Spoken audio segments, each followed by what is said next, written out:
Olá, pessoal. Chegamos para mais uma aula e aqui nós vamos tratar de um dos principais softwares que a gente tem para a condução das meta-análises, que é o Heavman 5.0. Então, a gente vai ter primeiro essa aula que é mais teórica, apresentando o que é o software, e em seguida uma aula com a parte prática do Heavman. Como é que é utilizado, qual é a carinha dele, como é que a gente usa esse software para qualquer tipo de finalidade que a gente pode ter. Bom, o Heavman, ele acaba sendo um dos softwares mais utilizados na condução de meta-análises, embora ele não seja relacionado à meta-análise pré-clínica. Pensem que o Heavman 5.0 é feito pela Cochrane, e a Cochrane é o principal instituto internacional de promoção de revisões temáticas de meta-análise, disseminação e proposta de técnicas. Mas eles atuam muito pouco nas revisões sistemáticas pré-clínicas. Mesmo assim, a gente acaba utilizando bastante, é comum que se utilize o Heavman mesmo para as análises de estudos em animais, porque ali nós temos a maior parte das ferramentas que se pode ter. Tem uma característica interessante do Heavman 5 e de toda a série do Heavman, que eles foram pensados não só para as revisões clínicas, mas especificamente para as revisões feitas pela colaboração Cochrane. Lembre que a Cochrane faz as suas próprias revisões, além de promover o uso de revisões mundo afora. Para as pessoas afiliadas à colaboração Cochrane, a revisão sistemática inteira é feita usando o Heavman e um outro sistema chamado ARC. Isso implica, inclusive, em fazer o protocolo da revisão dentro do Heavman. É feito o protocolo da revisão, os dados são importados para o Heavman, desde a análise de artigos, toda a análise de elegibilidade é feita pelo Heavman e depois a meta-análise é feita também. A gente não vai fazer isso. Quando a gente tem uma revisão que não é uma revisão da Cochrane, né, a gente acaba usando só uma parte do Heavman para fazer as análises, a parte da meta-análise mesmo. O que complica um pouco as coisas, porque é um software enorme, com várias funcionalidades, a gente tem que encontrar no meio delas a função que a gente quer, que é só a função dos cálculos de meta-análise. Né? E algumas coisinhas a mais. Então, ela tem essa ponderação que é importante. A gente não vai usar o software completo. Algumas coisas podem ser consideradas pontos fortes do Heavman. Ele tem um balanço muito bom entre a quantidade de ferramentas oferecidas e o fato de ser fácil de usar. Ele não tem todas as ferramentas, não tem todas as funcionalidades que a gente precisa. Mas para as revisões mais básicas, para as revisões mais simples, entendam, né? Uma coisa não é importante porque é complexa. Né? A complexidade da técnica que a gente usa no meta-análise tem a ver com a natureza dos dados que a gente quer analisar. Então, uma coisa importante é não confundir complexidade com importância. Mas para as revisões menos complexas, que podem ser igualmente importantes, o Heavman tem, de fato, todos os cálculos que a gente precisa. E ele também é um software dos tipos point and click, que a gente vai clicando para fazer o cálculo, a análise, enfim, o que a gente quer fazer.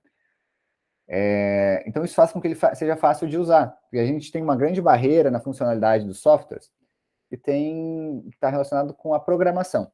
Os softwares que permitem os cálculos mais rebuscados e a maior autonomia sobre a decisão de como exercer ou não um cálculo são aqueles softwares de programação. E aqui a gente tem, por exemplo, o MATLAB, o R e outras possibilidades.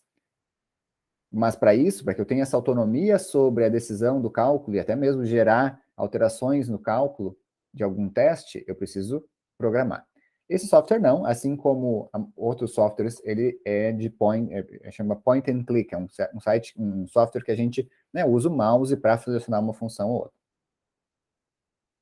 E o terceiro ponto importante é que ele é gratuito. Né? Então, vejam, comparando com vários outros softwares que a gente tem por aí, e que a gente vai ter uma aula específica sobre outros softwares, ele é gratuito, enquanto outros softwares como o Comprehensive Meta-Analysis é pago.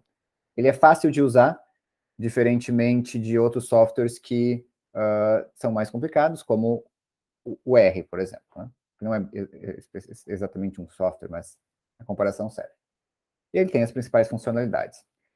Quais são os pontos fracos do Heavman 5.0? O principal ponto fraco está no fato de que algumas análises não são feitas pelo Heavman.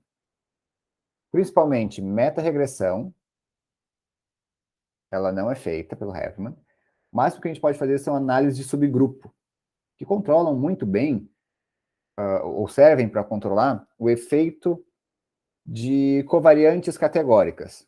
A gente pode fazer uma análise de regressão para esse ou aquele tipo de técnica, para separando amostras com camundongos e ratos, por exemplo. Mas a análise de subgrupo não é boa para quando a gente quer ver o efeito de alguma variável de confusão que é contínua. Por exemplo, o efeito da idade do animal, ou o efeito do peso do animal, enfim, número de intervenções para que se veja um desfecho. Isso não é bom. Se pode fazer, mas a gente tem que categorizar uma variável contínua. Então, a falta de meta-regressão é um ponto fraco do Heavman. A gente não tem boas análises de viés de publicação no Heavman. A gente tem a mais tradicional, que é a análise visual do gráfico de funil. Isso tem. A gente não tem a regressão de Egger, a gente não tem trim and fill no Heavman. E as opções de tamanho de efeito são bem limitadas. Limitadas ao básico, que vai servir para 90% dos estudos. Mas a gente não tem coisas que vão além da análise simples, que são tamanho de efeito simples, diferença entre médias, né? E tamanho de efeito padronizado, que é medido em unidades de desvio padrão. A gente não tem o tamanho de efeito normalizado. Isso não é comum utilizar, mas por que eu trago esse tamanho de efeito normalizado? Porque o Camarades diz que o tamanho de efeito normalizado, ao invés do padronizado, é um cálculo um pouco diferente. Ele seria melhor para as meta-análises pré-clínicas. Existe um artigo que eu posso deixar como literatura complementar aqui dessa aula. Isso vocês vão encontrar no software do Camarades, que é um bom software, inclusive. Serve como, talvez, a segunda opção para quem começar as meta-análises. Aí ele é um pouco... Ele não é tão utilizado, mas é um software bom, é o CIRF. Então, quem tiver interesse em buscar mais ferramentas além do Heavman, ele é uma boa opção. Dito isso, o que a gente pode fazer no Heavman? E o que a gente vai fazer na nossa parte prática aqui dessa conversa? A gente tem que ver como é que se faz a inserção de dados no Heavman. Basicamente, a gente tem que cadastrar o artigo, depois de cadastrar o artigo, nós temos que inserir dados nesse artigo. Nós temos que saber escolher entre tamanho de efeito padronizado e simples. Então, aqui as siglas de diferença de médias, né? Mean Difference, e Standardized Mean Difference. Tamanho de efeito por média simples, e por diferença de média simples, por diferença de média padronizada. Depois escolher se a gente vai usar efeito fixo ou efeito randômico. Gerar e interpretar o gráfico de floresta no Heavman, e depois gerar e interpretar um gráfico de funil. Essa nossa primeira conversa termina por aqui. Na próxima, a gente já começa abrindo o Heavman e explicando como é que ele funciona. Até logo, pessoal!